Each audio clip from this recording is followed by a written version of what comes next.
In this video, we're going to take a quick look at how you can add up numbers in Excel.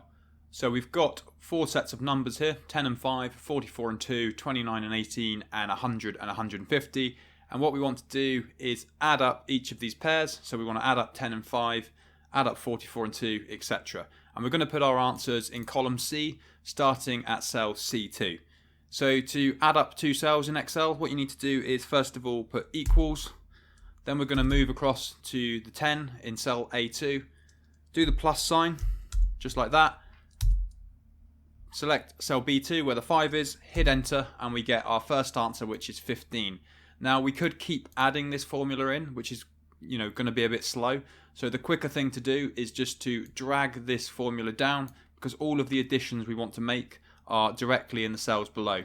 So then we have all of our answers just here, and you can see how each of these cells are being added up to give us the answer that we want. So that's just a quick example of how you can add up numbers in Excel, and hopefully you'll see how quick and easy it is to do. Thanks for watching this video. If you found it useful, don't forget to like and subscribe, and I'll see you in the next one.